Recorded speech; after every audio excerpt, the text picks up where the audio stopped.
Good evening, ladies and gentlemen. I'd like to call the Douglas School Committee to order on October 5th at 7 o'clock. I'd like to read the Douglas mission statement. The Douglas Public Schools offer a diverse learning experience that meet the academic, social, physical, and emotional needs of all of our students. We provide a safe, supportive, and a challenging learning environment in which students may achieve academic success and personal growth. Decisions are made in the best interest of our students. Please rise for a Pledge of Allegiance. I pledge allegiance to the flag of the United States of America and to the republic for which it stands, one nation, under God, indivisible, with liberty and justice for all. Thank you. I'd like to start off with calling to our student representative, Gavin Gilteri. He's the junior class president, to come speak to us.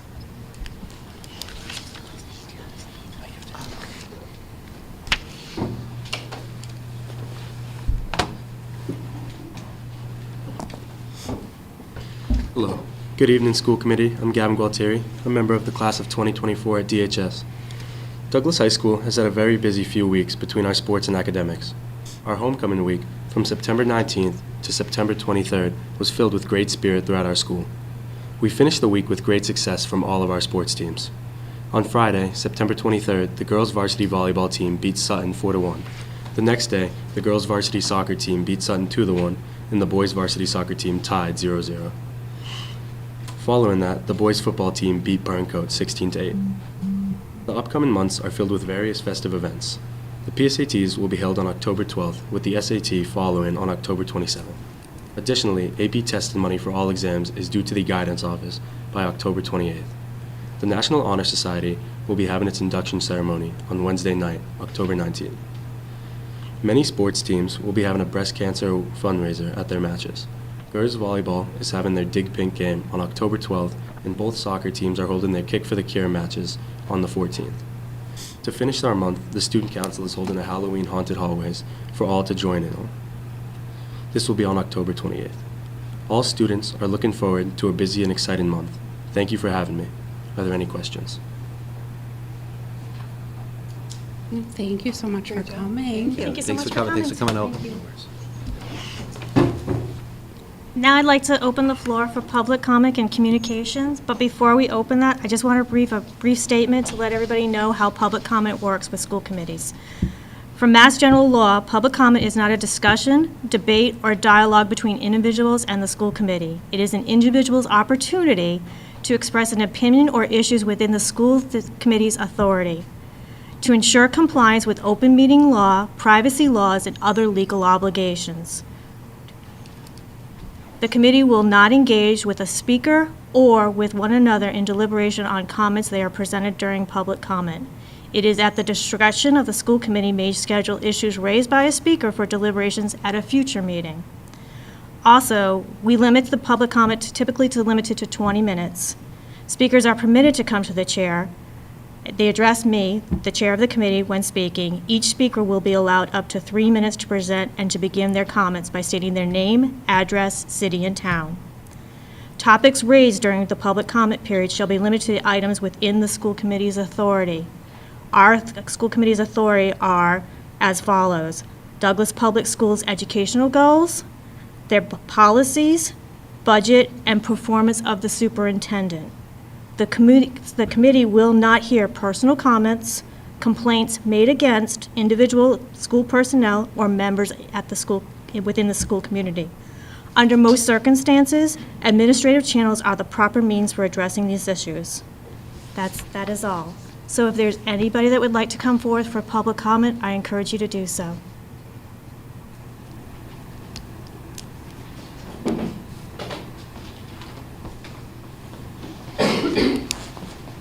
Yes, Ms. Dana. Thank you so much for coming. Good evening, Madam Chair. So my name is Jennifer Larson, 1 Sunset Drive, Douglas. I have 2 children here one in the elementary school, one in the middle school. And I'm here tonight to address my concerns about administrative turnover. When schools experience leadership turnover, teacher turnover follows. As you know, in the last 2 years, we've lost 3 principals. an entire elementary special education leadership team, and several adjustment counselors, and those are just the ones that I personally know about. I'm sure each of these people's had their own reasons for leaving. I would also like to offer that maybe it's time we use a third-party company to conduct exit interviews so we can get some honest feedback and figure out how we can change things. Thank you. Thank you so much.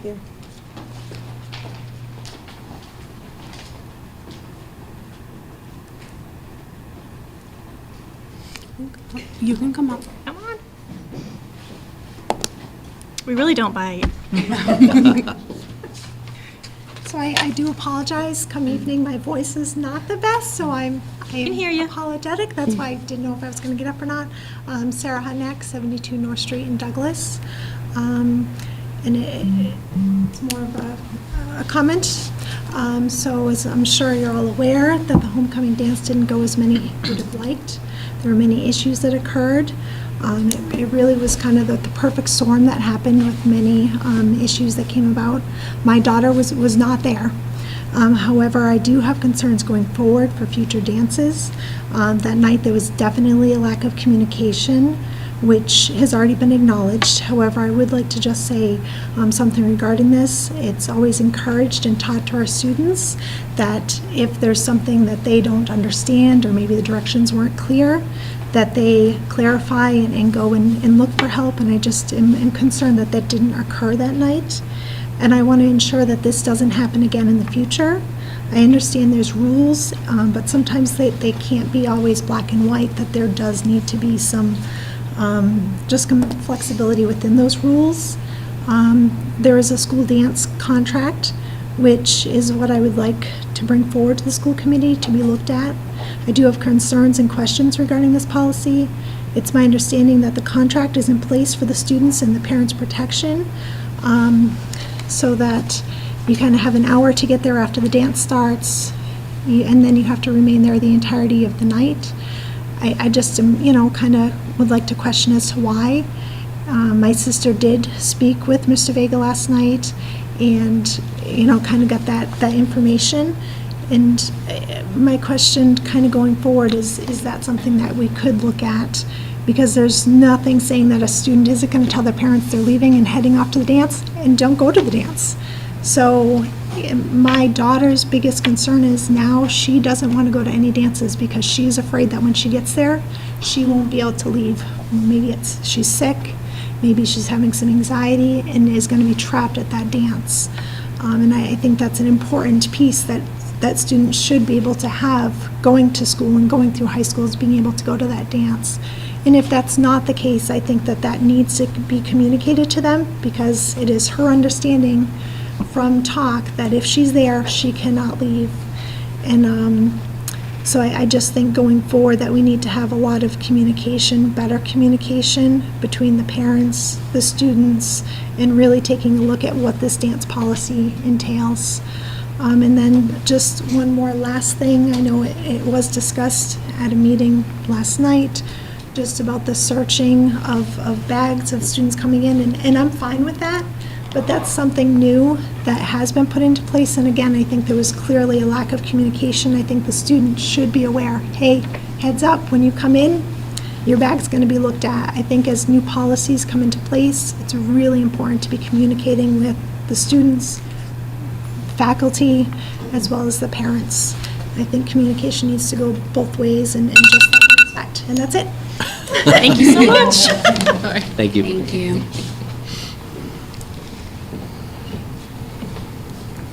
Anyone else here for public comment?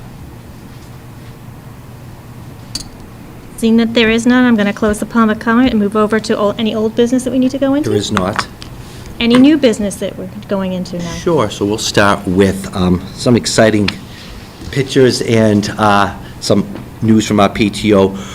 Earlier last year, our PTO, who's here with Mrs. Sojos, if you want to come up for a few minutes and go over things, Scott, if you could put it, donated some flexible seating to our primary school. I've had the opportunity to go down to the library and sit in some of it, although some of it's really, really low to the ground and not conducive to... That's not on Twitter. It's not on Twitter. But I just want to thank our PTO for for one, doing the fundraising, but two, for thinking about our students and for this awesome donation. I think they're going to be happy sitting in the audience. I think Ms. Sosha will take the lead on this, but we have some pictures. It's brightened up the library. The kids are excited to go to the library, which means they're excited to read. The teachers are excited to bring the kids to the library. I've been there a couple times, and they're all over the place in different types of seating, doing different types of activities. So I'll turn it over to Ms. Sosha to go over everything. All right. So I am just so privileged to thank our PTO members tonight, and the library is just, it's such a huge facelift, it's more kid-friendly, it's colorful. We've actually scheduled time for all of our pre-KK and grade 1 classes in the morning when the library is not used for the specials class, so they all have a block that they can go in during their literacy time. They can do projects in there. They're doing small groups in there, so it's been great. So I want to show you some of the pictures. Oh, okay. These are some of the things besides the library. So we were able to get a cordless microphone, which is really crucial at the end of the year when we're trying to do celebrations and the cord won't go so far, and I'm trying to get everybody's voices heard. So that's been great. We also were able to get a pop-up tent, which is nice. Sometimes we've been doing outdoor activities, so it's nice to have that. We did get a book vending machine, so you'll see some pictures of those, and then the flexible seating. So there's the machine all set up, ready to go.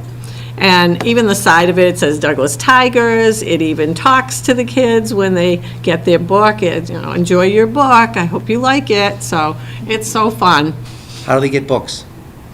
They have to earn a coin, and the coin is, it's a theme for the month. So last month was hard worker. So if you're a hard worker, every classroom has a bucket, and the teacher gives them tickets to put in, and then it's just a drawing. So it was one from every room. They came down, they got their gold coin. We went down to the machine, we explained how to use it, what you have to push the buttons to pick your selection, what you're going to pick. And put your coin in, and it drops. You hear it drop, just like in a vending machine. So they were very excited. So this month, it's kindness. So we were going to do 2 at the end of the month, and now I'm kind of thinking, I think in 2 weeks we'll do 1, and then in 2 weeks they're so excited about it. So, and then on the right, you can see some of the sofas and the different seating that we have in the library. It's a double room, so it's plenty of space to fill in with these things. Next one. Okay, those are our famous little rocking chairs on the left. We actually had to get a little taller table than what's there because the first graders, their knees were not able to rock. So we had to fix that for them. So we got a little higher table, and then on the right, those are the little wobble seats. So the librarian has made it, a point that everyone gets to rotate through, so you don't get to use the same area all the time. So you have to kind of take your turns. And then behind those tables on the right, those green little plastic things that you see, you have to sit on those, and then it makes a desktop for you. So if you had your iPad, so when we first looked at them, we're like, what are these? What do you do with those? But I didn't try it out because, like we were saying, we'll never get up if we sit down on one of those. And then there's another little sofa set. Those all come apart. You can rearrange them however you want. They're just so flexible to move around the room. In the right-hand side, those little pieces behind, those little like cushions, those you can put into a full circle if you wanted. You can divide them up into 3s and 3s. So there's so many different things that we can do with it. The kids just love it, love it. On the top left, we have bean bags, and those have been a big hit, so I'm going to put my plug in right now to the PTO. We might need a few more of those. So we have that. It's called the little reading corner, so we added a little carpet over there. The bottom, you can see a student, that was a grade 1 class that went in, and he's rocking up a storm there. And then on the right, you can see the teachers that are actually using, and the kids from a first grade in the bottom right, they're using those little desktop seats that you can put your iPad, you can put a book on it. So it's just been amazing. Everybody loves it that comes in. So here are our friends when they got their first book in front of the book machine. preschoolers got them, first grade and kindergarten. So it's well worth it. We were able to put books in from our Scholastic funds. So we purchased books to put in, and I've already loaded it up for the next round and ready to go. Very nice. Thank you so much. you, guys. Fabulous Thank you, job. PTO. Fabulous, because we've been in that library. So I Right. can't say enough. Thank you, thank you. So much. And I just thank you for that. Just thank you for serving, because as a former PTO co-chair, it's there's a lot of time and energy that's put into it, and it's completely volunteer. So thank you for doing that for the school, for your And kudos kids. to the families as well for, all of our fundraising came from at the end of the year at our walk-a-thon. So kudos to families for raising that money and being able to turn it over and give back to the primary school and to the elementary school. Let me make sure we introduce everybody here. So we have Melissa Johnson, and she is the outgoing co-chair. She's been chair for many years, I think as many as possible. She's still on, though. She still came to the meeting, so she can't get away from us. And Katie Wall is the incoming co-chair. So welcome and thank you. Thank you. Thank you, ladies. Any other questions? Well, thank you. Cindy, why don't you, we'll start with you for the next part. All right. I like to go first. You like to go first? You don't or you do? I do. Okay. Yeah, thank you. All right, so we get you free to stay or go. But again, thank you to the PTO for that, and again, it's been an awesome space, and it's fun for the kids to be able to get in it. And like Cindy said, it's definitely brought some life to that, to the library. So the final piece of all the presentations we've done is tonight. Principals are going to present their school improvement plans. It's part of Ed Reform back in 1993, going way back. Schools need to submit a school improvement plan to the school committee and to the community. It's done in collaboration with a lot of shareholders from the schools. The plans they put in place in order to meet the needs of the school, identify needs, and put goals and objectives in place. It's presented in this form because we want people to know what our strengths are, but also where do we need to improve upon. One thing you're going to see as you read through these and as the principals present is that common theme. I presented my goals, I think, back in August. Principals presented their goals. We now have our school improvement plan. I'm going to talk about the blueprint after this, and we're going to see the common theme and the common language spiral throughout it. So I'm going to turn it over to the principals now, and again, you've already seen a lot of this because it is that theme that we've gone through with their goals and my goals, but I just wanted the opportunity for them to present the school improvement plan. Okay.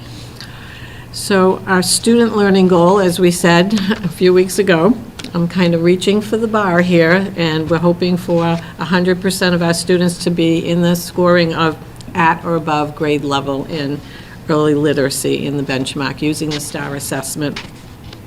So we're identifying the date, we're looking at the data right now. We've already given the first one, so the teachers are able to start grouping their students. So that's been huge already, so that's one of our data points. We're also going to be using curriculum-based measures, which is your progress monitoring, so you can do a couple every other week or however often. I know Title I will use that as well. And then to the end of the year, when we're looking at June, we're going to have a final report, and then just noting what tier strategies are working, what do we use, what's helping, what's not, what's our plan moving forward. I have a question about this 100%. So is this attainable? We're hoping. I mean, that is our end goal, is always to have students be at or above. Because if we, say we meet, get to 50%, is that something that tells us that we have work to do, we didn't meet our goal, there's this...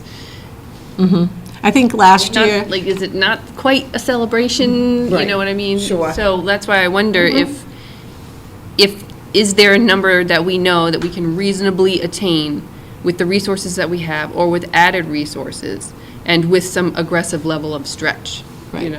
And I don't think you can ever be sure. It's a different group of students every year, and with different needs, so I don't think you can be 100% sure of what they can attain. But looking at our data from last year, I think we only had 9 students that were under the at or above, Okay. which is, Was that ELA or math? that was ELA. Okay. Right. So, I mean, it's not the end of the world. If, I know everyone's like fearful. I mean, I even was a little fearful to put down 100%, but that's really the end result of what we're looking for. And if we don't raise the bar, we'll never know. So I think it's okay for us. I'm comfortable with that. And if we don't, then we look at it and say, where are we? If we're at 91 or 88, why? And then find out why, and then move forward and adjust. Yeah, I mean, if it makes sense to you, you know, that it is realistic that we could get there this year, then, you know, I understand. If it's something that we know in 1 year, we may not get, we'll likely not get there, you know, I just wonder if it's best to set a more realistic goal that we can go for, but you know best in that.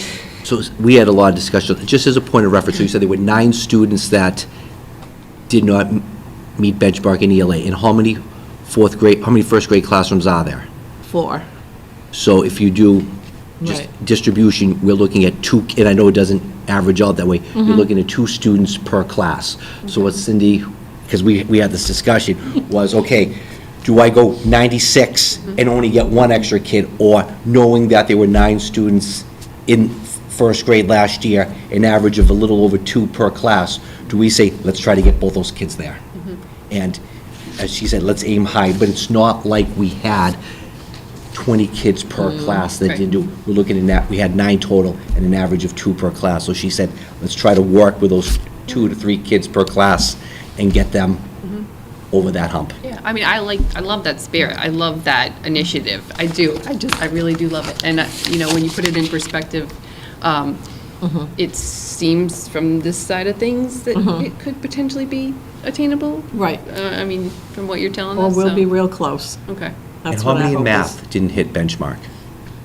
Do you know? I'm trying to think offhand. It was similar, I think, Okay. to the ELA. It was similar. What was that, Anthony? Math, Yeah. 56. You, first grade? For at or above. Yes. So we only tested 64, so that's still, Yeah. yeah, maybe 9 or 10. So very close. So is the data you're using is from last year? You didn't do a baseline for beginning of the year? We just did the STAR assessment for the beginning of the year, yes. And so that it's 9 for ELA, 10 for math? And that was based on last year. Right. And this year's look really good, too, right from the beginning. They look good. Okay. And the professional practice goal is using the MTSS, the multi-tiered system of supports, where we're going to be really focusing on Tier 1 instruction. Specifically in the primary, we're looking at small group instruction. Small group, in some cases, used to be 6 people, 6 students around the kidney table. And now that we've been doing through one of our consultants, some professional development, now it's 2 or 3. So it's really individualized, and it's not a half an hour around the kidney-shaped table. It's, okay, you know, we're going to do this, you guys go off, 2 more come over, we're touching base, you're reading to each other, you know. It's a different approach. So, you know, we're really looking at that small group, we're looking at more differentiation, not just for, you know, the students who are struggling, but the students that are finishing early all the time, and what's the activity for them, not just the other worksheet, go and get this. It's more, you know, maybe go and get a book, or, you know, work out a play, or do a scenario, and just different things that they can do to enrich.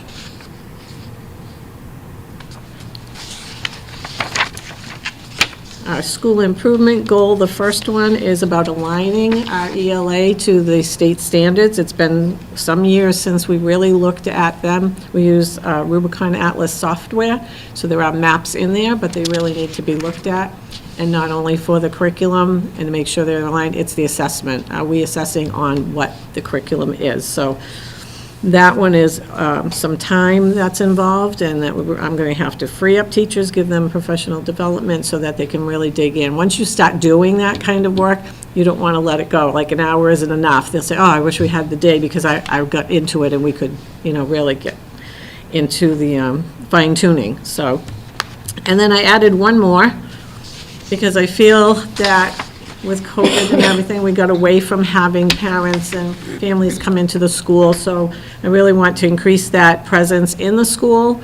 Not only, we do a Veterans Day and not only open house or parent conferences, I want to bring more people in, bring back mystery readers. We do Author Week, and we do have community members come in and read, but maybe we could bring more people in instead of just the handful that we do right now. So that's why I added that last goal.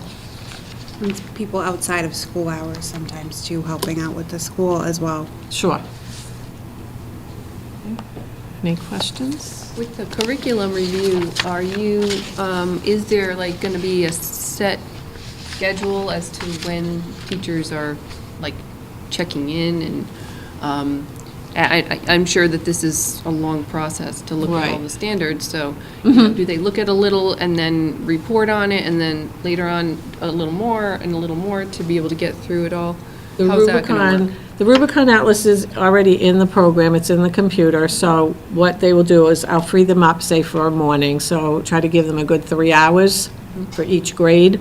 That way I can get one set of subs in the morning for the afternoon. And then they'll take standard by standard and see if it aligns to what they're teaching. So they need to go through the standards and say, yeah, we do this, we do this, we do this. When do we do it? Where is it in the map? How are we assessing that? When do we assess it? So it's a process that they'll go through. Are they comparing it to STARS data too, right? To see what, Right, exactly. That's coming too, down the road, where we're going to be looking at the STAR versus the standards. But we need to get these up to speed. Looks good. Any other questions for Ms. Sosha? Thank you so much. Thank you. Thank you. Mr. DeFonso.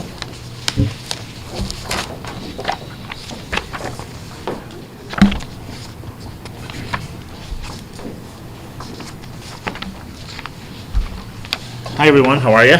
Good evening. Thank you.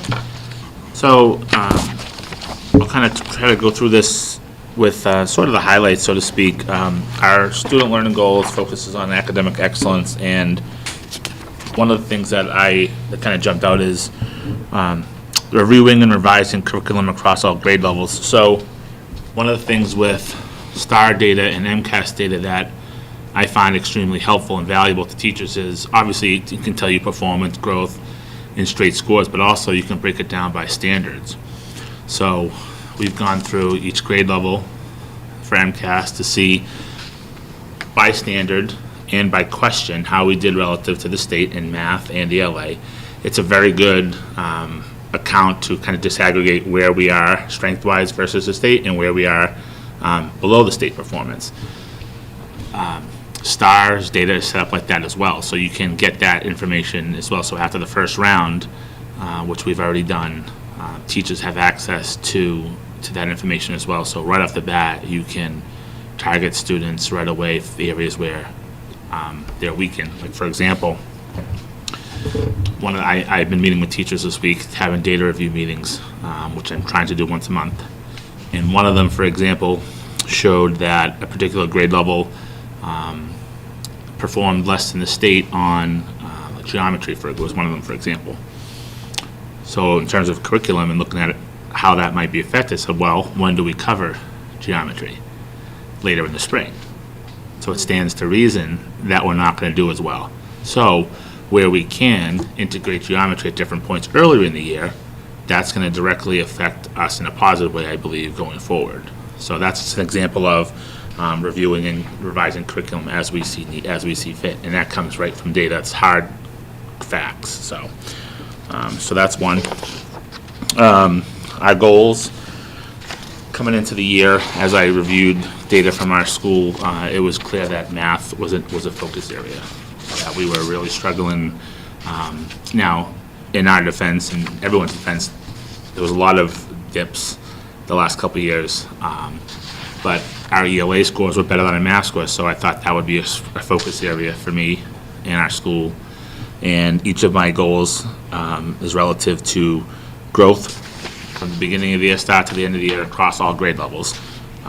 They're slightly different in terms of percentage expectations, but that's kind of reflective of the grade level and kind of how they did last year. So you'll see a slight gradual increase, but naturally you're going to have more content under your belt, so to speak, as you get older. So that's why we kind of increased the percentages as we went on in each of the grades, as you see in front of you.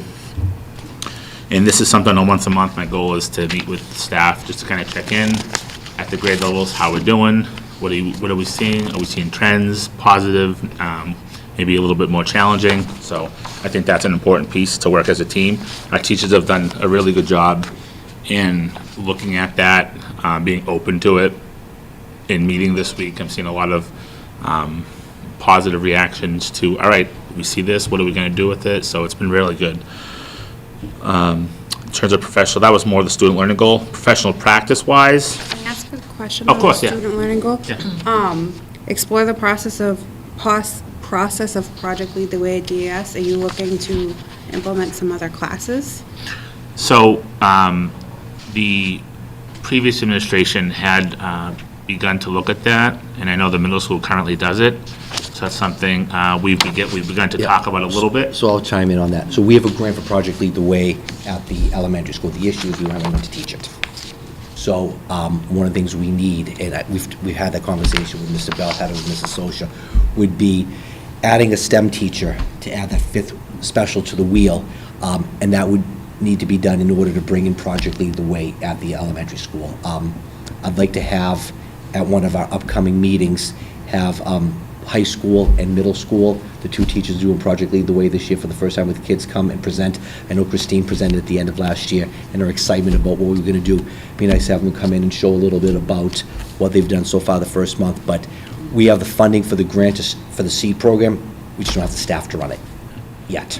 Yeah. Growth mindset yet. No, I think that would be amazing for our kids. And Ms. Bergstrom, just follow up on that. Christine and I emailed a little bit on it. It's definitely something in the past district I've had some exposure to. The kids absolutely love it. It's phenomenal, hands-on, and I would fully embrace it, and hopefully we can get that down the road. But, yeah, so. More to come. Yeah, no. So professional practice, a couple of things I want to kind of highlight. After-school opportunities. So we have our after-school enrichment, which we've had a multitude of people submitting interest, so that's awesome. We've had a lot of teachers offering different sessions, from crafts to sports to mindfulness, yoga. So kind of spreading the wealth, so it's not just the student who's a good athlete, not just the student who's, so it's really, I think, is with SEL so prevalent, I think it's really nice to have a wide range of offerings. So that's been great. We started a culture and climate committee at our building, and we've already met. We're in the process of doing our first sort of in-school event, and it's been well received so far. We had more people join as the weeks have gone on, so that's been great to see. Classes are doing morning meeting, which is across all grade levels, which is a nice way for students to start the day. That's an SEL piece right off the bat to start your day. And I think it's a good mindset to put our kids in. Now, sorry to interrupt No, you, no. but morning meetings are happening in all grades in the morning? Because I know older grades last year were doing it a little differently. If the morning meeting may not necessarily happen in the morning, but it is my understanding that it's happening, just it may not be necessarily in the morning, since some teachers may have their schedules a little bit differently based on when their specials are, but my understanding is that they're happening Okay. to some level. Because I think, like you said, having it in the morning for them to start off Yeah. would be a great way for them to, come together and really start their day, so. I think the grades that can do it in the morning are doing it in the morning. Like, for example, I was in the second grade room last week, and they were doing it right off the bat. I think maybe depending on how the schedule works out, some may not do it right off the bat in the morning, but I understand your point. I agree with that. Yeah, it'd be great if they could also do it in fifth grade in the morning.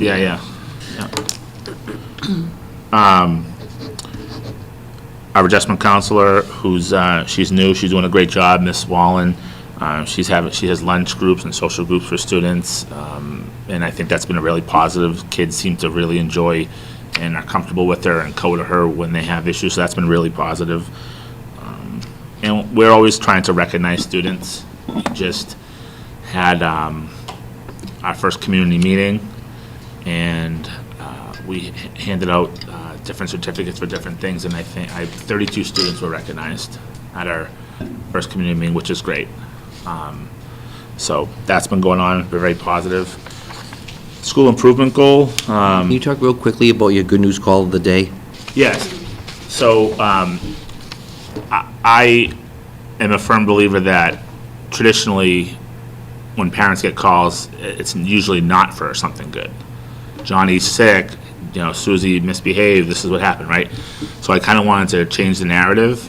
So I've done this for a few years where if you're caught doing something good, the student comes down, we make a big deal out of it with him, then we call home to mom or dad or grandma, whoever they live with, to kind of just to brag about them a little bit. And the kids they're so excited about it, the parents get very excited about it, take a picture of it, make our post on our social media pages, and then we print that post out, and that we create a bulletin board, so when you first walk in, you see call it the Wall of Fame. So it's just a nice way for kids to get recognized. It doesn't have to be the best student, doesn't have to be the best athlete, the most popular student. Again, it's a really equitable process because everybody can do it. It's just being a good person.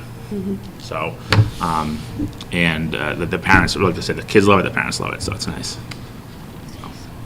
So like when you call a parent, so I know the worst thing in the world is when I get a call at work.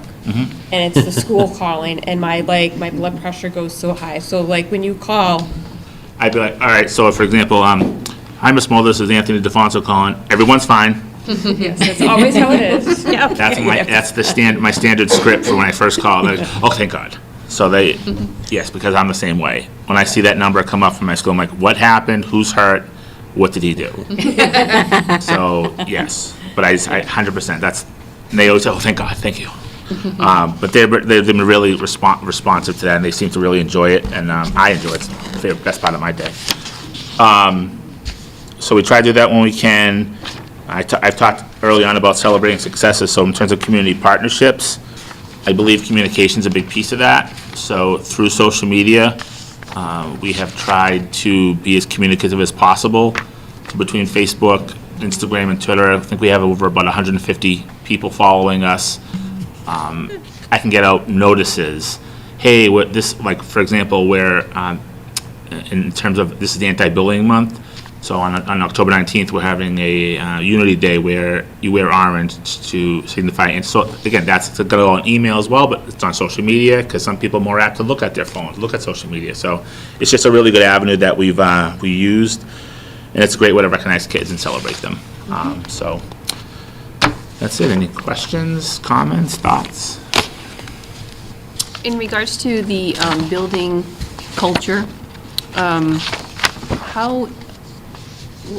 what kind of processes are happening around that, with the staff, and just so that it's getting out, soaking the school, like at every level? So like the culture and climate, that kind of thing. So for example, I had sent out an email and I mentioned it to staff to say, hey, we're looking to start a culture and climate committee. We'd love to have volunteers.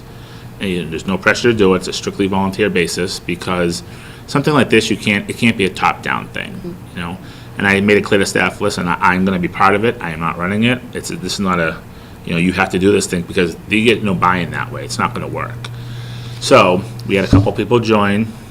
We tried an initial activity, and it was, how sometimes you boo someone in the neighborhood at Halloween and like somebody leaves a little something. So we put it out there thinking, all right, maybe we can try to get some folks. And it was very well received.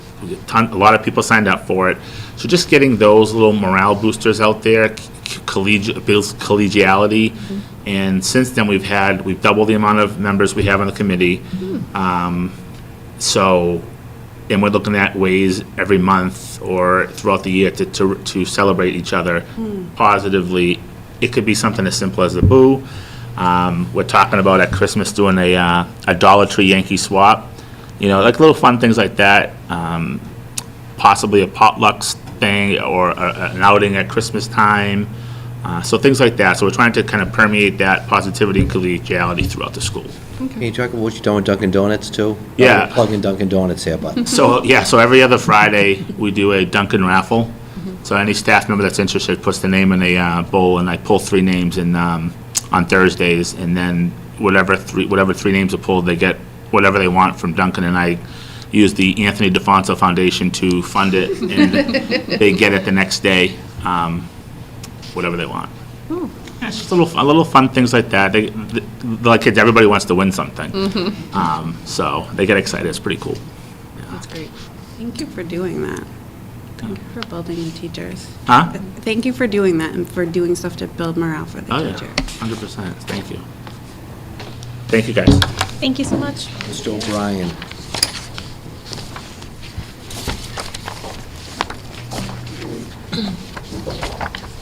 Good evening.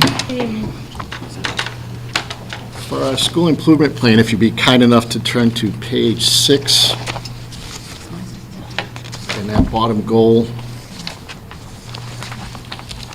is to focus on student engagement as an actionable and observable instructional pedagogy. So we had a training back in the first 2 days of school. We had PD and with the training, and it was done by Marzano Center. The instructor said, make sure it's Maslow before Bloom. Maslow's hierarchy and needs. So make sure that the students know that they're cared for, that they're safe, that they're supported, that we're here together to help them, and work on that before Bloom's taxonomy. And that was a real strong message to the teachers to understand, especially going forward after the COVID dip.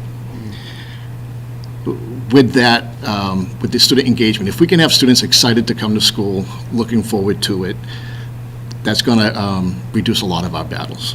So if someone's looking forward to coming to school, a lot of things get fixed that way. So on the engagement, little things that we learned in that PD, having a movement break every 12 or 15 minutes, just for a minute. The training went very well, and it was nothing additional the teachers had to do for their lesson plans, but it was little things they can put in to increase student engagement. So that's where we started it. And again, going back to that Maslow's before Bloom, it's kind of a recurring motif at the middle school this year. So are there other things that you are looking to implement in regards to student engagement around the school? Yes, absolutely. So each faculty meeting of professional development, what are more tricks to the trade that we can supply to teachers to get that student engagement? The movement breaks, the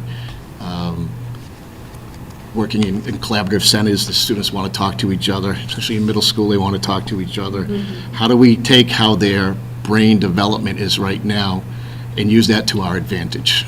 They're rarely motivated by peer approval and risk-taking at this age. So how do we use that to better our lessons throughout the day?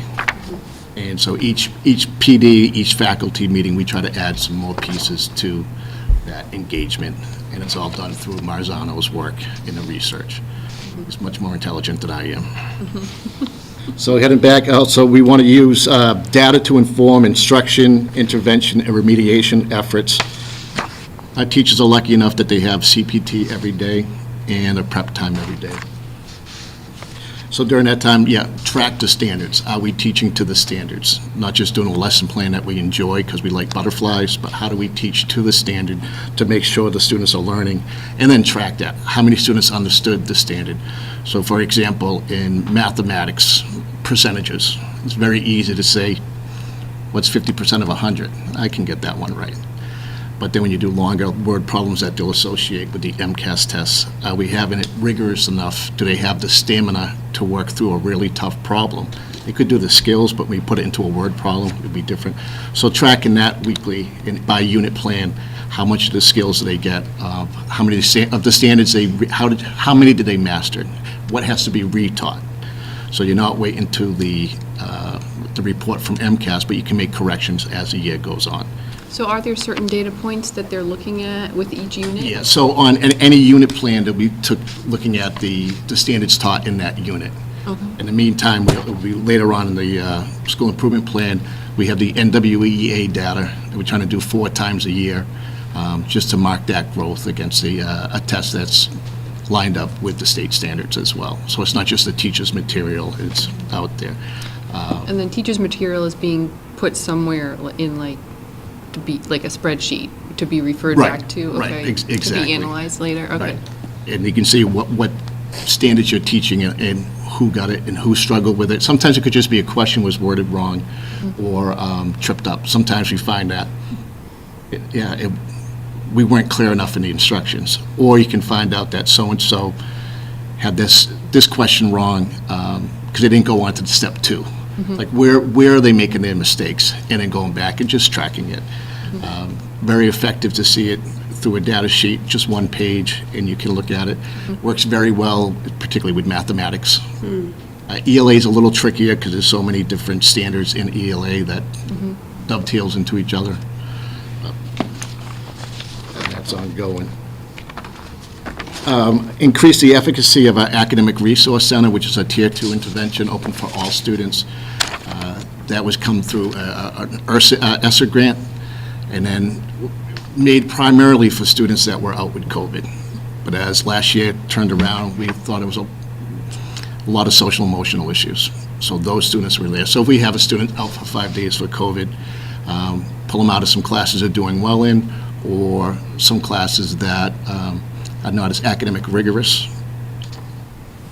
Fitness, no disrespect on fitness, but pull them in to do that. Or even some students that are having some struggles, put them in there for the first 2 hours of the day to get caught up. But now, again, tracking that data to see how well are we doing. The other day I walked into the room and there was 2 6th grade students in there. The teacher got tied up in a meeting, so I went to cover it, and they already sat down, had their books out, and were working on their math problems together. It was great to see. And teaching those executive functioning skills that are very important in adolescence, that they're not thinking with their frontal lobe at all at this age. This academic resource center is temporary, correct? Like Right. It's not So, a permanent it's not placement. permanent. It's, Our goal is to have students exit the program, but teach them the skills for them to leave. Or if, God forbid, there's a long-term medical issue, they can ease into the program. anybody can access it. Anyone can depending- access yep. it. They don't have to have a specific 504 IEP. It's open to all students. And there's various reasons why some students are in there. One student that was slated in there already got grades up to a 90, so now we can use that slot for another student, and that's the goal. Thank you. You'll see MTSS throughout all our school improvement plans. That's a lot in and of itself, the tier systems of support.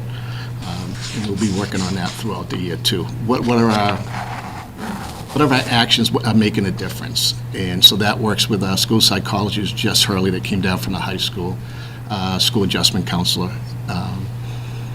What supports can we give these students to succeed? And that goes back to also to that lesson planning, that Maslow before Bloom's. What supports the students need to access the curriculum? And that gets into the diversity, equity, and inclusion piece as well. It looks like one bullet point, but there's a lot to there.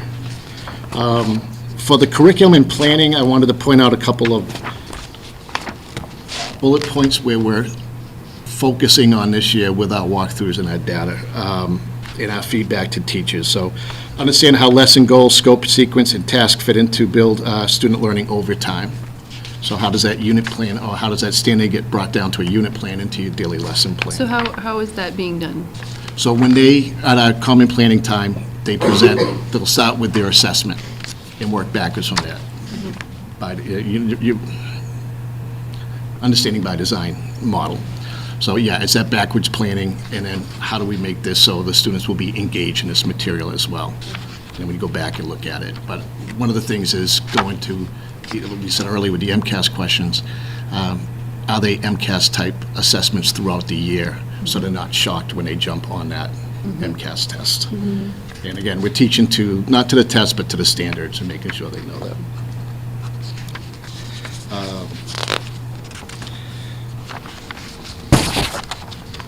Instruct student-centered learning, that goes to the engagement, and make sure that it builds on students' identity, cultural and language background, interests, and aspirations. Again, that engagement. The equitable opportunities and using appropriate inclusive practices as well. So when they do show their assessment that they're going to use for the end of the unit plan, how do you make sure all the students can access the curriculum? Opportunity for students to routinely collaborate with peers. Again, that goes to the engagement center. How much, the more they can work with their peers, the better. And it's kind of silly saying 21st century skills when we're in 2022. Just sounds funny off the tongue. Last year, we started the Student of the Month program. This year, I'd like to invite community members to observe as well. So the school committee will be getting an invite to selectmen, town fire, police department, so they can see what we're doing and showcase what our students are doing each month with a little breakfast and coffee. We'll keep that going strong.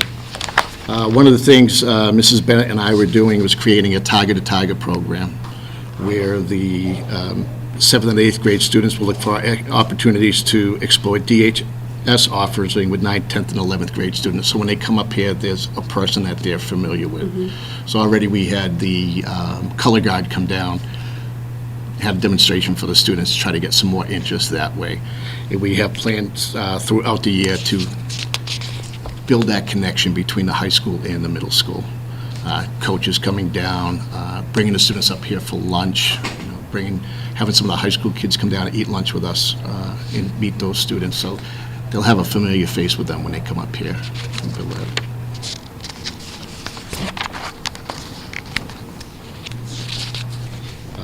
Mrs. Bennett was kind enough to schedule one of our winter basketball games up here at the high school. So I think that will be a big hit with the students as well. Establish a 7th grade Welcome to Douglas High School presentation for students. So in the 7th grade, not wait until 8th grade to 7th grade. We're also working with the Pathways program to get that kind of looped into 8th grade at this time. And I would like to get the Worcester County District Attorney's Roundtable back. That was a goal of mine last year. They were only doing Zoom meetings to look at, to see what other communities are challenges in the other communities and how can we kind of get ahead of some problems that we might have. And throughout this, you can see that with the highlight, I'm not sure if it came out in your copy, but it was all tied into the superintendent's blueprint as well. And then the Culture and Climate Committee, as was mentioned before. You have one in your school as well? Yes, Culture and yeah. Climate Their Committee? first meeting is tomorrow. And again, making sure that the teachers have a voice in that, what they're saying.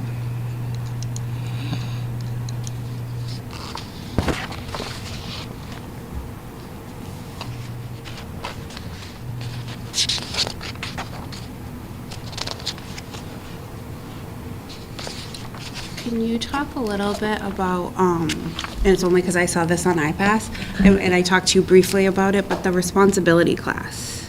The responsibility class. So each teacher was back 2 springs ago. If you could create one class doing anything you like, what would you create for an elective? So that's where we had yoga. That's where mindfulness came in, which has been a huge success, mindfulness class. So one of the classes, and I believe that's Miss Graves on Payne.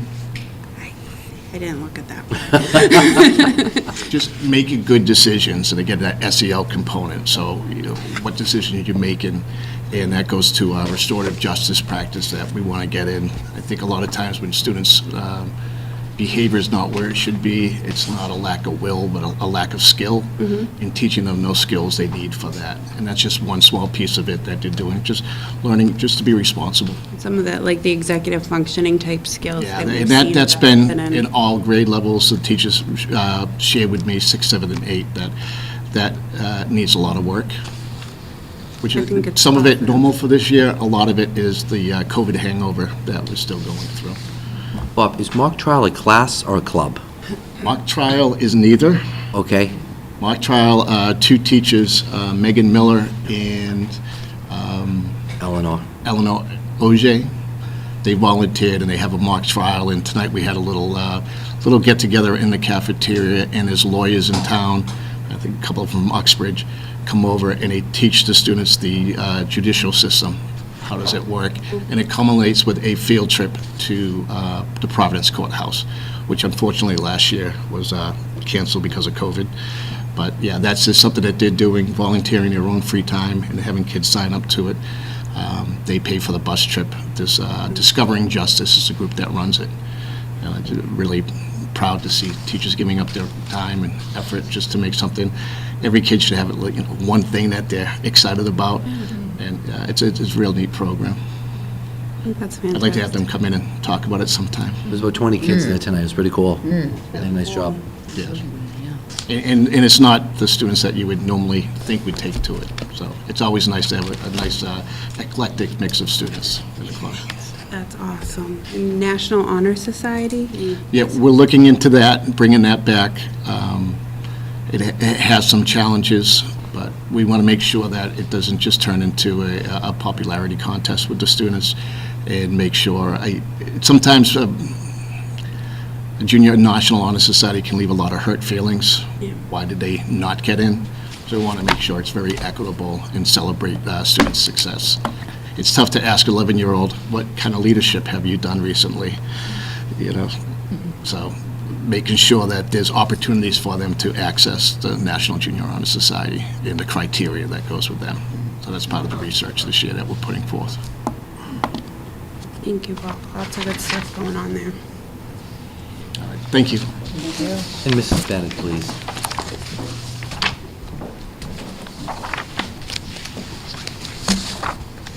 Good evening, everyone. Thank you for having me.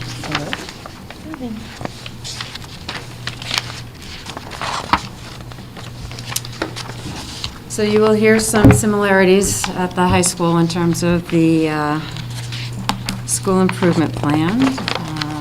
We are having a big focus with our data in action.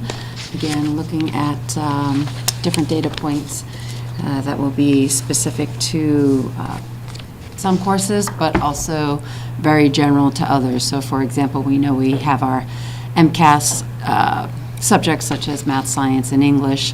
However, we have other subjects that don't necessarily have even an AP course or something along that line, so we'll be utilizing the English data because that is something across all boards and all courses that can be helpful and useful. So we are in the process of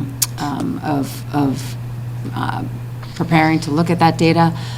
We have a lot of time scheduled on Friday to do that, and then again, as we are moving into our common planning time, our common planning time is not as daily as it is with some of the other schools. So trying to get that fit into the schedule and work with the department needs as well is something that we're weaving in right now. So we will be using that data again, as Mr. O'Brien indicated, to inform instruction, intervention, and mediation efforts. And so you'll note that in the plan specifically, that data is mentioned a couple of times. So that will be an ongoing process, and it's not just focused on the MCAS or the AP scores, but certainly on common assessments that might exist, or even unit assessments that teachers can go back and look. And through some of the initial just walkthroughs, getting to know the teachers and the staff and what they are using, you can already see that just even some of the electronic options and platforms, they'll go back, oh, this question, I need to go back and reteach this question. So just even some of that less formal data is being used by our staff to help reflect and work their instructional strategies. So certainly an ongoing process that will take a long time. I had a quick question on this Sure. first page. You had noted that with improving, you were going to have a plan prepared. Your goal is to have a plan for the future, but with ongoing analysis. So as you do ongoing analysis over the course of the year, are you looking to make changes, like implementations, small things along the way, if things are discovered where, oh, this could use some attention or some focus? Sure, certainly. So I would say that even with our MTSS PD that we have with the instructional strategies, those can be ongoing and pretty instantaneous, as well as our UDL, understanding the design by learning, and all of that is happening again and reviewing on Friday too during our PD day. So some of that is going to be very spontaneous and instantaneous, as I indicated, while others might be, as we are looking at the data, it could be, again, along the lines of what's been referenced. Through this item analysis, we didn't seem to do too well in this area, maybe stats for math or literature or open response, and so why is that? You know, it's having that notice and wonder and having those conversations. So that might be something that could be implemented, all depending on what that data is telling us, and where that information is presented in the curriculum, whereas others, it might need to be for next year in terms of the curriculum planning itself. And then again, though it's not specified here, looking at the curriculum and focusing on the standards. And again, are we including and addressing the standards that we need to be? And very much focusing on how that's being addressed. And I think we're working hard on modeling different types of instructional strategies during presentations as well, whether that's a staff meeting or a PD, just so again, the different methods can be, they're seen and they're used as well and demonstrated. Tara, you mentioned notice and wonder. Can you just talk a little bit about that? I know some of your staff members kind of took that to heart, so you have 20 seconds about that? Sure, yeah, so that's part of the, that's actually the first step in our data into action process. And, you know, one of the conversations that we're having with staff is when you look at the data, sometimes you want to go instantaneously to the end result. But the reality is that you really need to dial that back a bit. And so the notice and wonder is really looking at data and saying, I noticed this, I noticed that. And it could be, again, something along the lines of, I noticed that 8 out of, I'm just pulling information, but, you know, 8 out of 10 students were able to answer question number 1 dealing with, you know, American history. And so it's being specific with that. And then once you identify the notices, you do try to filter them and see which ones are common. Again, when I'm talking about this as like a group opportunity to do this. And then from those notices, you then go into your wonder statements. And the wonder is not putting judgment in there, but it's, I wonder why, again, if you had maybe a 1 out of 10 got it, I wonder why 9 students were not able to get the correct answer. And so, but again, it's not, you have to pull the judgment out of it, and that's actually one of the most challenging pieces when you deal with notice and wonder. But by going through that process and having those intentional conversations and intentional dialogues, it really does help, hopefully, strip that judgment and make it about the numbers and not about maybe surrounding in the environments as well. So it's a process, and it's not easy. First time around, you know, the notice was a little bit easier, but it's the wonder statements that really can be a little bit more challenging. So we'll be working on those, and that step in particular, more on Friday. I think it was pretty, yeah, I think it was pretty cool was Mrs. Bennett did that activity with staff, and the next day she had a few staff members come back and said, I went home and I noticed and I wondered. So they took it to heart and they went home, which is awesome. And it was even greater that they came back the next day and they admitted that they went home and they noticed and they wondered. So I thought that was pretty cool. Yeah. Can I ask a question about? I'm sorry.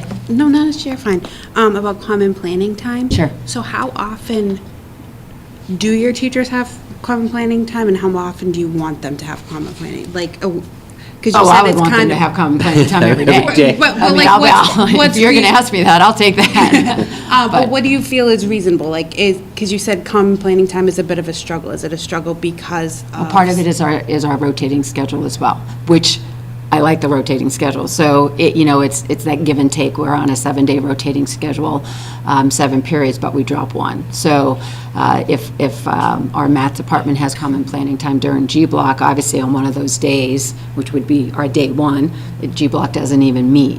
right? And so as a result of that, that common planning time, it's really not feasible to have it daily or even to have it weekly because we're on a 7-day cycle. So it's twice a month, and it's, one is something where we allow the department to have that time because they do need to have that department time themselves, and then it's one where it will be more focused, such as areas for the data assessment. And so their first one, just again, as I was still getting my feet underneath me, was department time.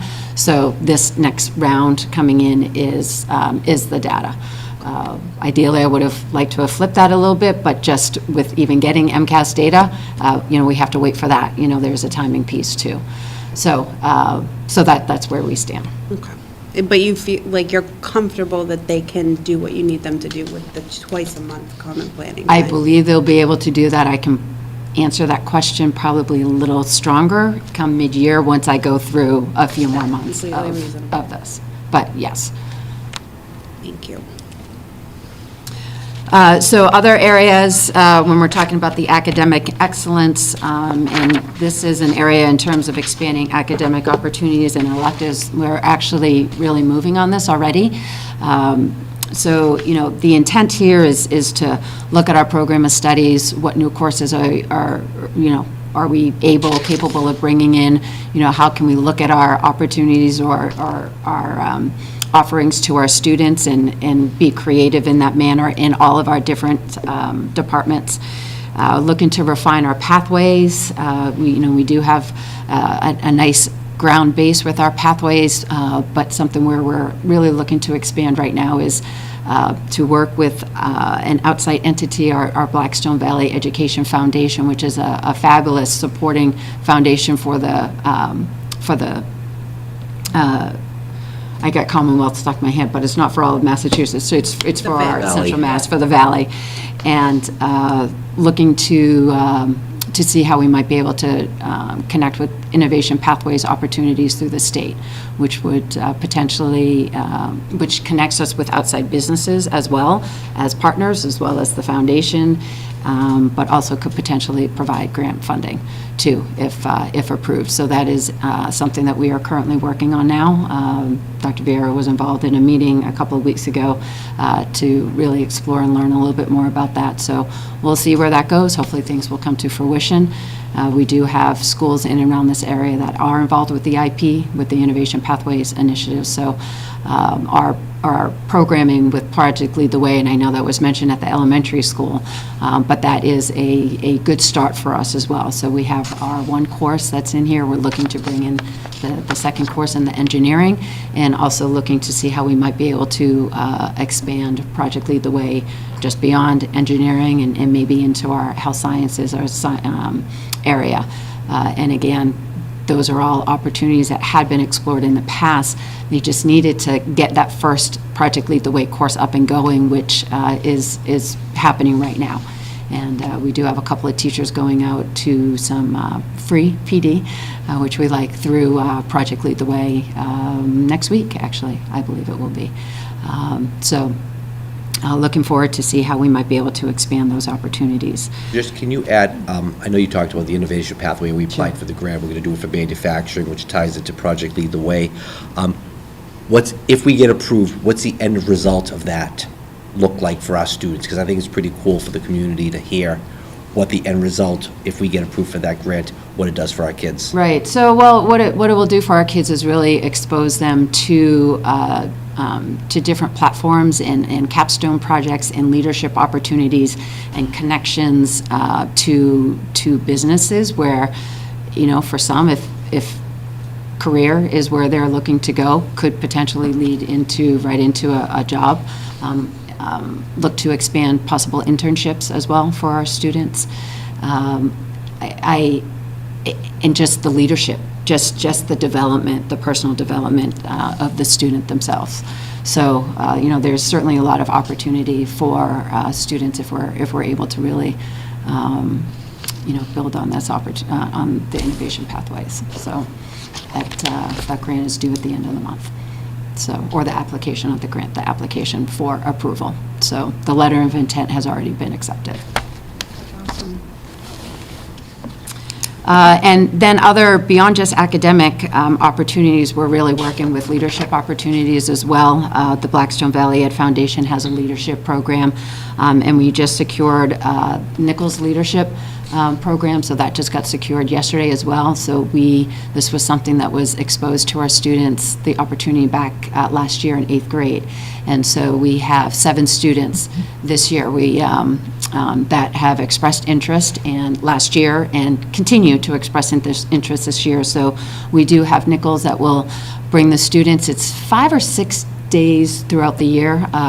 They will provide the transportation as well as lunch for our students, get on that campus, and to build on leadership ways, and obviously get exposed to a campus life as well, because it will be right there on campus. So we'll start with our ninth graders, and then we will, and this isn't just a ninth grade transition. This is something that they can continue through their 4 years. So then we will develop that program again and bring in another round of ninth graders next year, and maybe even possibly some additional 10th graders next year. So there was a lot of, obviously not just the transition here, but there was also transition at Nichols. And so it took us a little bit through the emails to make that connection, but we finally had that meeting a couple of weeks ago, and we got the confirmation yesterday about the transportation and the lunch. So looking forward to our students, and they were very excited. They're like, oh, we didn't know if this was happening. So we know Ms. Carpenter connected with them yesterday, so they're excited. And they have their opening, I think it's on the 18th or the 19th. They have their inaugural leadership, so that will be happening for those students then. Also under academic excellence, working with our staff collaboration, I talked about the common planning time, looking to have some vertical team planning. An example would be hopefully this Friday with Spanish, bringing up 8th grade Spanish teachers so that they're working with our Spanish teachers as well, of which we have 3 Spanish teachers. Started last week. I had a question about this. You said, like it says September 2023. Does that actually mean this September, the 2022, that you would look to start the vertical planning? Yes. So that was, yes, that should have said 22. It's something we've been talking about for a long time here, Yeah. so I'm excited to hear that it's... So it's started, but certainly, I would say that there would be hopefully more in place coming for next year. But yes, that should have read 22 in terms of the initiation. Starting, okay, Yes. great. And vertical planning, there's never a completion date on that. It's always ongoing, just like curriculum planning, but that would be the intent. And then, again, Mr. O'Brien spoke to the middle school opportunities and connections, and just even listening to some of the other plans, I have some maybe opportunities, since more community input, maybe we can get some of our kids into the lower schools as well, to be mystery readers or things along that line. I think that would be very fun for them, and certainly, again, another strong connection for our schools. Any questions before I move off of academic excellence? And as I said, when I spoke about goals, there's a lot that's not happening and documented here that I can certainly say is taking place in this area. Focusing with well-being, the social emotional learning very much with our MTSS, with strengthening Tier 1 strategies and Tier 2 interventions. Again, we'll be focusing on that on Friday, where we actually will have some staff members do some of that presentation as well, which will be nice to hear from their peers. Looking to review our peer mentor program as well, and it's very much a learning. That piece will be a learning for me as well, so looking forward to that. And obviously providing the varied services to student needs, really trying to work the individual needs of our students, which has been evident since day one, just in terms of the type of communications or the type of plans, or how we can use our stress management group, for example, that met for the first time at the end of today, and providing different services for our students in that manner. And also, not just in the social emotional, but again, we spoke about the college fair the last time, which was very successful. We had grades 9 through 12 go through, and they did have a check sheet that was already prepared. It wasn't something that needed to be done, everything that was there. But again, providing opportunity. Come home, it was really nice to see. Yeah, the blue sheet of paper. And we have the infusion of colleges coming in, and we did have career opportunities at the college career fair as well. It was actually really great to see our first responders from Douglas there. We had both the fire and the police there. So, so we continue to build on those areas and to build that confidence for our students. And through also our counselors have done a fantastic job and continue to do a fantastic job with our advisory program. We do have advisory or intervention, and that does happen Tuesday, Thursday mornings, and that's used for a variety of reasons. But they are, if you excuse me, let me just pull it up. They just last week, the advisory curriculum, grade 9 received the Working with My Teachers. They had just been introduced to Naviance the week before. Grade 10 was participating in My Life. So again, getting the sophomores to know a little bit more about themselves. Grade 11, What Makes Me Unique. Again, trying to build that conversation and those positive dialogues for our grade 11 students, because it's hard for kids to talk about themselves, but as they prepare for grade 12, that's what they're going to need to do, right? And as they look at their, if they're moving on again with college, what are they doing for their college essay? But even with career, they need to be able to present themselves of what I do well and what I'm good at. Even in a job interview, they have to be able to do that. Very, very much so. I mean, it's a challenge for all of us, right? At times. And then grade 12 was working on their resume. So again, presenting that, because that's good not just for the job opportunities, but very much for the colleges as well. We had a financial aid information session for our students as well. So we had a handful of students that went to that on Tuesday. We are preparing for PSAT administration, so that will take place tomorrow during intervention. And then again, next week we have our GSA, which will do a presentation to the whole school. So those are just some ways that time frame is being used. And again, our counselors are very much in the center of that and are doing a fantastic job of getting into classrooms, utilizing the time, and the teachers are welcoming to that too. So it's been good. It's been helpful. And then something, there's been a lot of talk about our culture, climate, community meetings. So our first meeting will be next week. But I'll also use our department leaders when I meet with them monthly. So that meeting is happening next week as well, to just discuss, okay, what can we do? And the Boo idea is actually something that I think we're going to be looking to do. That's really fun, actually. So what is it that we can do and provide for our staff? Small little options. We don't have a PTO up here, so providing those opportunities at times can be a little bit challenging. So been making connections out in the communities. We have lunch that will be supplied on Friday as well for our staff. So again, it's things along that line, that small little things that we're trying to bring in here. And then I'll talk to them about how we can better increase student and staff recognition as well. And then something that kind of came up, I just thought I'd share, the Drama Club is actually going on a field trip to Huntington Theater next year in an effort to increase the excitement for drama. So they are heading to go see Mean Girls. That was the play that they decided. So, yeah, so that, again, just another something off the cuff, something new for them, but a way to not just drum up the interest for the club, but to see a final product, right, what that could look like. And we'll be looking to build on that opportunity next year to see how we might be able to maybe get more behind the scenes in terms of what it means to be part of drama, and that you don't have to be on the stage. You can be behind the lights and be stage crew, and all of those are important pieces. So just small little examples of what's happening. And then community partnerships, again, I think I've alluded to some of that already in terms of our, Nichols leadership. We are connecting with Assumption University as well, and looking to bring students out to their campus, whether it's for their biomedical that they have, or programs. So that, we just had that meeting on Monday as well. So we're waiting for some final dates and opportunities to get our students onto that campus as an example.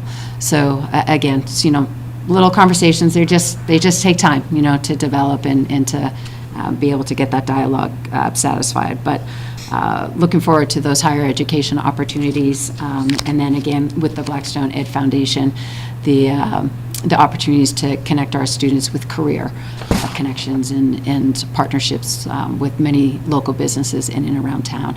And just even through our college and career fair, we made some more local connections with our businesses to see how we might be able to get students exposed to what's happening. So, and then again, things that aren't even in our SIP safety, we have a safety day that will be coming up and educating our students next week, 2 weeks, in 2 weeks. So information will be going home to parents on that, just to explain that. Again, that's a district-wide initiative. Again, student voice indicated that, very important to have that. So we'll be using those opportunities in different ways. And, again, just the connection with the middle school, and hopefully be able to expand that into the elementary schools as well. I feel like I have to say this.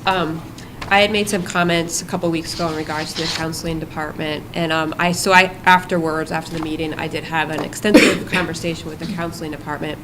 And one of the things that I probably didn't talk about and share is that anytime there is any kind of issue like that I have, that I'm concerned, and I'm like, I feel like they're not doing this or that, anytime I reach out to the counseling department, like, their emails are so long, not long, I shouldn't say long, they're very detailed, they take a lot of time and thought into a response to me that it's so personal. So sometimes there's a lot of things that the counseling department is doing that I as a parent don't realize, but the kids are getting a lot of the counseling department, they're getting a lot of help behind the scenes, I guess is what I'm saying. And as a parent, I don't see that. So when I did speak directly with them, they did elaborate on a lot of things that are going on that I didn't realize. So I just wanted to make sure that I did share that the counseling department is good, and if there's questions, they are phenomenal at answering them and responding and asking, what can we do to help, or is there something that we're not doing that maybe you would like to see? So I just want to make sure that I put that out there, that I was not trying to bash them or anything or saying anything negative, because they are great, and I appreciate all that they do. So Thank you very much. I'll make sure to share that message along. They really are a great group to work with, too. So very helpful. Any other questions? Thank you so much. In hearing all this, massive kudos to people sitting out here and to our staff. Just for a timeline, a lot of the stuff they talked about are things that we started last year and conversations we had last year. But just for people to see a quick timeline, Mr. DeFonso started in early August. We had our admin retreat on August 10th, where a lot of my goals were set up. Third week of August, Mrs. Bennett started, and we had our leadership retreat. The bulk of this work to put this plan in place, organize it, and start doing it really started the third or fourth week of August, and we're in the first week of October. So there's been a tremendous amount of work from their part, and in collaboration with teachers and faculty and staff, to put that plan together, and not only put it together, but also already start implementing some of the things that they have. So massive kudos to all of you for doing this, and to your staff that helped support this. I had a lengthier presentation for my blueprint. I don't think we need to hear everything for the fifth time. But just real quickly, the blueprint has the 5 improvement priority areas, which is academic excellence, community partnerships, the well-being of all, local and global citizenship, and growth mindset. Those are 5 improvement priority areas. And underneath there, we have strategic actions. And I have many strategic actions listed. I'll post this on the website along with the school improvement plan tomorrow or Friday. And a lot of what the principals and what Dr. Merrick have presented directly feed into these strategic action plans and directly feed into the improvement priority areas, which are academic excellence, community partnerships, well-being of all, citizenship, and growth mindset. And again, I had a presentation, but it was saying, now that I've heard them, the same exact thing. And for the sake of time and sanity, I'm not going to say the same thing for the 5th time. What I did last year was, I posted this on the website, principals posted it. I think I came back in December, January, gave an update where we were, came back in February, March, gave an update where we were, and then at the end for my assessment in April, May, did it again. So 3 times this year, we'll do a progress update on where we are with these goals, what have we done, what can we improve upon. And looking at one of the things here under family and community partnerships, talks about two-way communication. We do an awesome job pushing stuff out. We need to find a better way to engage in that dialogue with people. I was spending some time today looking at the community partnerships. Great to hear about the Nichols piece, great to hear about the Assumption piece, the Innovative Pathways is awesome. Mr. DeFonso's doing office hours where he's opening up after school to teachers and to community members to come in and meet with him. So we're trying to build upon that. So in a couple of months, probably around Christmas time, I'll come back and present an update on it. I just want to say thank you for all your hard work on this initiative. I think it's important to take a look at, where we are, where we want to be, how we're going to get there, and this is the work that needs to be done to do that. And I think in keeping in mind, what are some specific actions that we can do that we think can bring improvement? What's that going to look like? How do we know that we've been successful? And those kind of measurements are going to be really key to measuring our success. So whatever you can do as you're going through and implementing these initiatives to, figure out quantifying things and saying, we'll know that we've reached it when we see this amongst the students or in the scores or whatever that may be, and having those measurements, I think will speak volumes. So, but thank you again for all of your work. I echo that. Thank you. Wholeheartedly, because in 6 weeks, I know it took us one meeting for us, but for you guys to do the bulk of the work, to do that and to be supportive on both sides. It's a collaborative effort across the board, so we appreciate it. And we love hearing the involvement, the social, emotional, the community, all the new things that you're all looking to do and bring forth, I think is wonderful. And that's it for tonight for me. Thank you. Moving on to the school committee, subcommittee, accounts payables report. Okay, so I signed warrant 11, SCH 23, total of 4 batches totaling $120,623.67. I also signed 12 SCH 23, 12 SCHL 23, 4 batches totaling $33,342.95. I did DMS 2301, 1 batch totaling $250. I did 13 SCH 23, 13 SCHL 23, a total of 10 batches totaling out to $304,146.68. 14 SCH 23, 14 SCHL 23, a total of 5 batches with a dollar amount of $33,187.73. And there was no concerns, and the girls in Courtney's office work fantastically hard and are amazing. Thanks, Beth. Moving on to our consent agenda, if people could review the September 21st, 2022 school committee meeting minutes.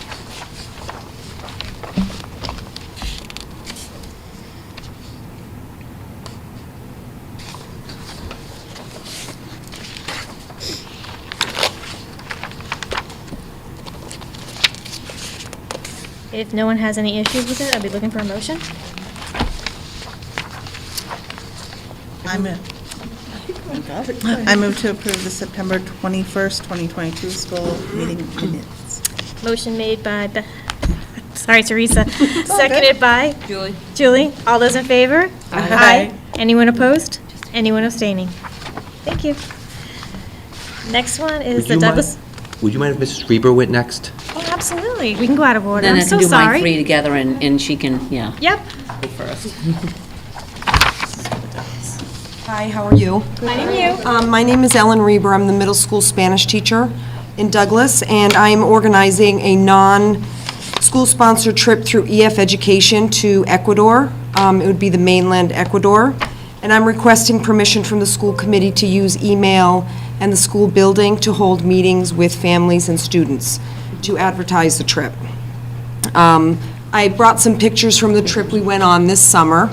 We went to Ecuador, we went to the Galapagos, and we spent one day at the start in Quito and went to the equator, and then we spent the middle part in the Galapagos and got to see the tortoises, went snorkeling and swimming with sea lions, and it was amazing. And then on the end, we went back to Quito and we were able to see Old Town Quito, and we went to a chocolate factory, saw how sustainably grown chocolate is produced in Ecuador. So it was fabulous. So I don't know who was on the committee when this trip was approved. Were you? It was back 2019, I think. So I just wanted you guys to see what a fabulous time we had. I thought it was canceled for some reason. Why did I think that? It was moved. It was moved to August. Oh, okay. Originally, it was July, and then it was moved to August. Okay. So I wanted to share those pictures with you to see what we were able to do.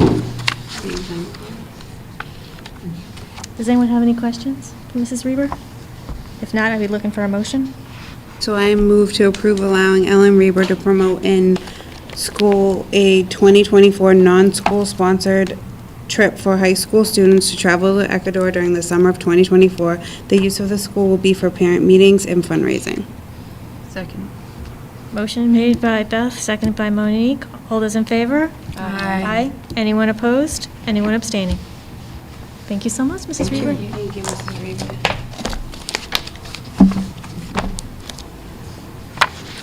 Next is the Douglas Middle School Student Activity Fund for FY22 internal audit for Courtney. Okay.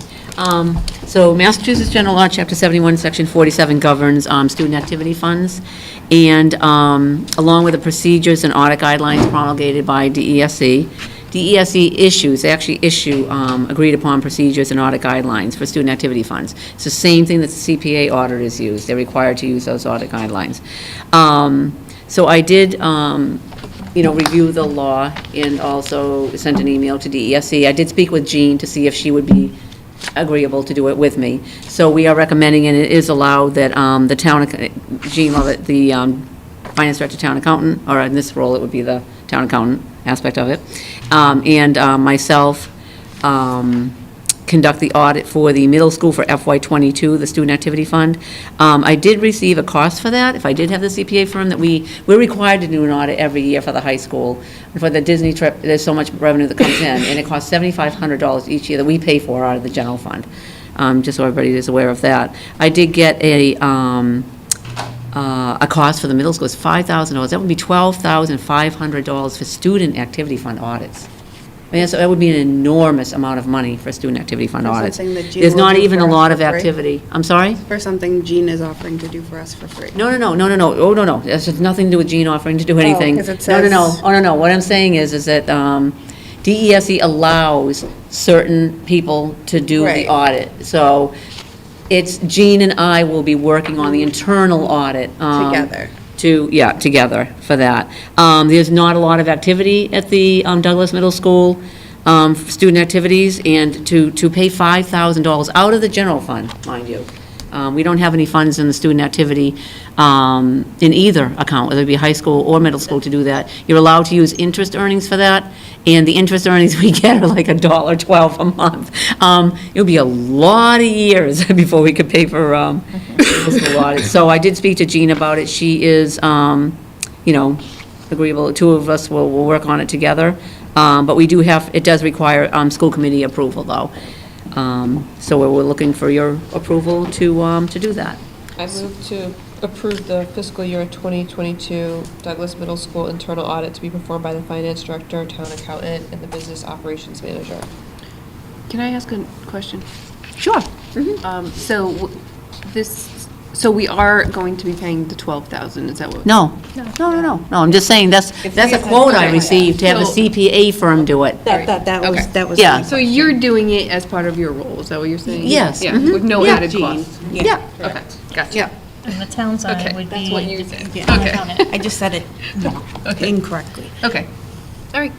Yeah, but I did get a, because I was hoping to be able to have a CPA firm, but $5,000, I can't justify $5,000 to do that. You don't. But at a certain point, we will have to do that. But unfortunately, we're required to do it every year at the high school, and that's becoming, it has gone up, like everything. Everything has gone through the roof. So that's why I spoke to GNC about going this avenue. And I did, just so you can see, I gave you the Mass General Law. So tonight, if you have nothing better to do and you want to go to sleep, actually, very quickly, I did provide all the, and we do have to, and also, just so you see, just for your information, just to see, Us accountants. what you have to go like through. this stuff, I'm sorry. You're reading material. But we do have to go through all of these things, and I actually use a form, I do have a checkbox that I use, so, yeah. All right. Speaking my language. All right. Motion made by Julie, seconded by? Second. Second by Beth. All those in favor? Aye. Aye. Anyone opposed? Anyone abstaining? Thank you so much. Thank you, Jean. Thank you, Courtney. Next one is the approval of the expenditures for the FY23 federal grants. Yes, I've also, for this as well, I did provide to Chapter 44, Section 53A, grants and gifts, acceptance and expenditure. This is something also that Jean and I actually brought this up to Jean a while back, that this just hadn't been done. We haven't been doing this. So actually, on the town side, they're doing it. On the school side, we're doing it. She does have a form that she created. So these are the 4 grants that we have applied for FY23. So I've provided the dollar amounts on the FY23 Title IV grant, $10,000.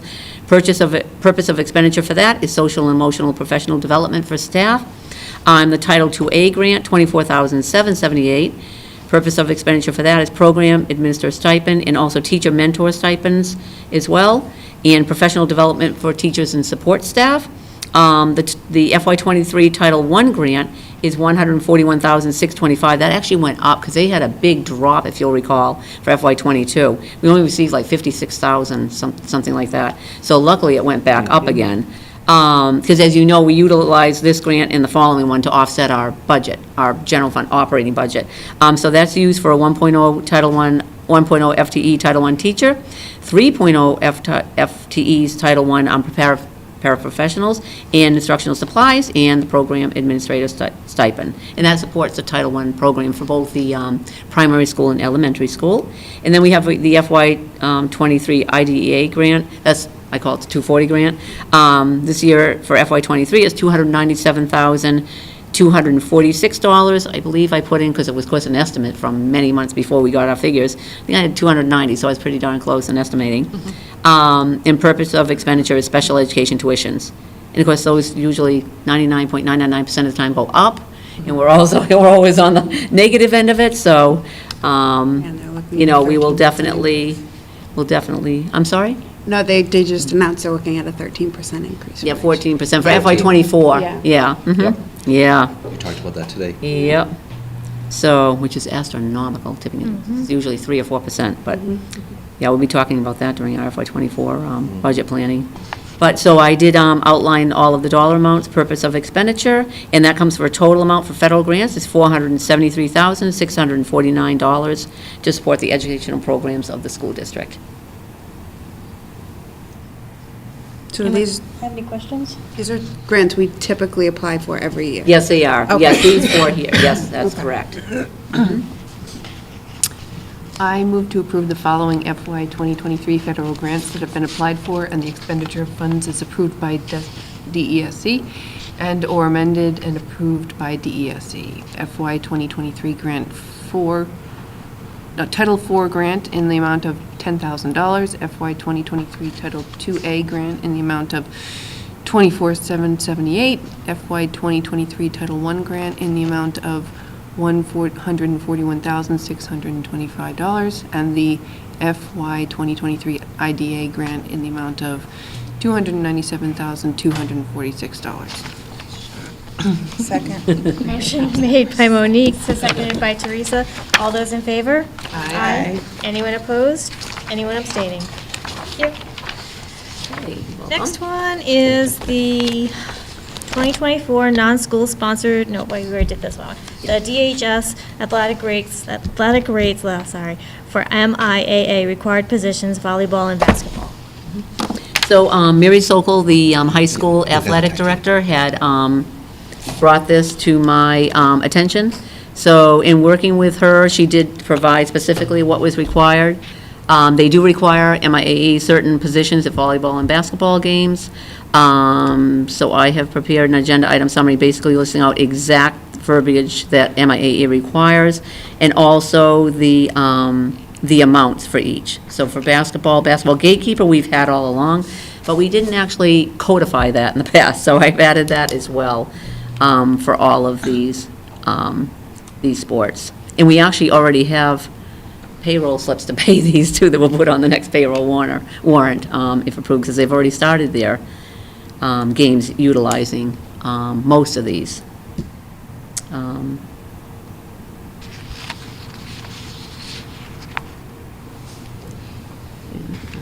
And typically, Tara, how many home games do we have for basketball and volleyball? Well, they're split, so volleyball, they play 18, so it would be 9 and 9. And basketball's 10, Yeah, 20, yeah, so 10. 20, so it would be 10. And then you have playoffs. The only correction I have to make is, on here, I just realized I put basketball twice. Yes, I was So the gonna first ask. one is volleyball. That's what I thought. Yep, official scorekeeper, operator, official scoreboard keeper, and official libero tracker. Just curious, what is the libero? Oh, I can't you, wait. I'll let you, I actually did learn it because I had to ask Mary, but I'll let you, you explain that one.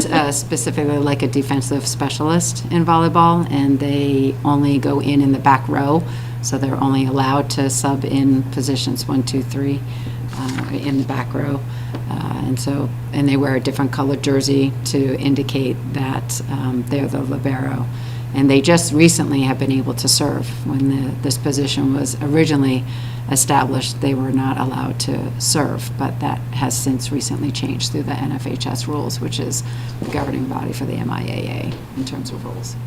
So in order to make sure that they're only subbing in for the correct people, there's someone that has to sit there and track to make sure that they're going in for the right person and not the wrong person. Gotcha. Yeah, you're welcome. I've never heard that word before. And I looked up libero too on the, to find out what that means, because and I can't remember now what that word means. I know it's one simple word and I can't think of it now, but I had to look it up. I've never heard that word. I know it as the defensive specialist for volleyball, so if it's something more than that, you got me on that. Yeah, I don't know. It was something simple, but I can't remember what it was. How does I don't one know. get these jobs? They're asked, it's put out there, it's, if you want it, I'm sure we could use your help. It's, usually it's, people who are just willing to help or enjoy watching the sport. Can students do it? No, No. that's actually, it does specify that it's an adult that needs to do that. For the volleyball piece, you will find at times that basketball scorekeeping is done with by students, and it's truthfully the intricacy, the differences between the volleyball scorebook and the basketball scorebook. You would think wouldn't be much, but it actually really is. Volleyball is pretty intricate in terms of their scorebook, so it's the adult. According I to didn't Google, realize it's that. Italian for free. That's a free, okay, Say free. freedom. Going to Google. Which I don't know. So I move to approve the following officials' position rates for volleyball and basketball per game or varsity JV per night. You want me to read all that? Yes, please. All right, so here we And but the go. first one, we changed to volleyball, please. I got that. Yeah, okay. So volleyball, the official scorekeeper operator would be $25 per game, $50 for both varsity and JV. Official scoreboard keeper, $25 per game, $50 for both varsity and JV. Official libero tracker, $25 per game, $50 both varsity and JV. For basketball, we have the clock operator at $25 per game, $50 for both varsity and JV, and the shot clock operator at $25 per game, $50 for both varsity and JV. And finally, for the gatekeeper, we have $20 per game and $40 for both varsity and JV. Motion made by Julie, seconded by? I'll second. Seconded by Beth. All those in favor? Aye. Anyone opposed? Anyone abstain? Thank you. Thank you. Thank you. Moving over to the School Business and Operations Manager's Report. First, before I do my transfers and reclasses, I do want to let you know that we did receive 15 cafeteria tables that we've recently picked up. Actually, our staff went with our trucks and picked them up at BVT. You know how we had them on the capital project for a while? Now, these are not brand new, BVT must but have they're the tables. definitely better than what we have. So, you know, they'll be setting those up and then figuring out what to do with you'll be hearing, I guess we'll be bringing that here with the old ones, so And just- very appreciative. Yeah, I'm going to be sending Dr. Fitzpatrick a Yes. letter, I've already talked to him, but he sent out an email to the superintendent and said, I got 15 gently used cafeteria tables, first come, first serve. And I sent Cindy and Jeff a text instant later, we'll take them. We saw the dimensions, Jeff went over and looked at them, and they're in a lot better shape than what we have. So, it's pretty awesome. So huge thank you to BVT, and thank you to our custodial staff and to their staff that helped load. Yeah, 4 trips, I think. it 4 was. trips Yeah. with 15, Yeah, to get them. 4 or 5 Yeah. tables. Back and Trip. forth, so, yeah. So they're here, we're gonna clean them, and now we need to figure out what we're gonna do with the old tables. Yeah, yeah. And I know when I get That's good for our emails kids. through MASBO for things, I have to send it out immediately, because, and I tell them too, better jump, if you want this stuff, you gotta do now. And sometimes they'll get back to me, maybe 10 minutes later, they're gone. They're already gone, so, because they go out statewide, but anyway. So I do also have this evening, transfers for you. These were all requested by administrators, so I'm trying to keep on top of these small ones for them. Yep.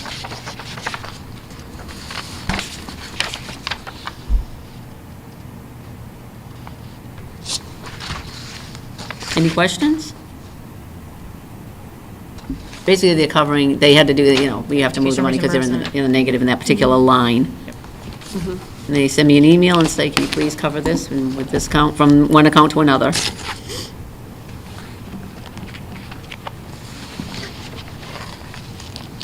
Do we have to make a motion on those or no? Oh, we do make motions, as long as nobody has any questions, okay. So I move to approve the Douglas Public Schools fiscal year 2023 budget transfers number 2 for school committee meeting October 5th, 2022. Second. Motion made by Julie, seconded by Teresa. All those in favor? Aye. Anyone opposed? Anyone abstaining? Thank you. And the only last but not least, I have FY 2023 reclassifications number 2. And the first 2 are just moving from general fund to preschool.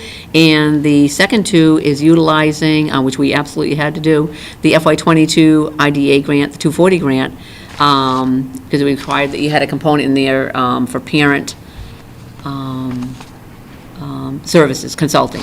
And so we actually did do that, and we were able to reclassify that to the grant to utilize the entire amount of the grant in just the nick of time. So that was good. No one has any questions? I'd be looking for a motion. I move that we approve the Douglas Public Schools fiscal year 20. Did I just do that one? Am I doing the wrong one here? This one. Oh, yeah, that's what I'm reading. Okay. I move that we approve the Douglas Public Schools fiscal year 2023 reclassifications number 2, school committee meeting October 5th, 2022. Motion made by Julie, seconded by Teresa. All those in favor? Aye. Anyone opposed? Anyone abstaining? Thank you. Okay, thank you. Courtney. Any topics not anticipated? All set? So, we're looking for a motion to adjourn. I move to adjourn the October 5th, 2022 school committee meeting at 8:49 PM. Motion made by Teresa, seconded by? Julie? Julie. All those in favor? Aye. Aye. Anyone opposed? Anyone abstaining?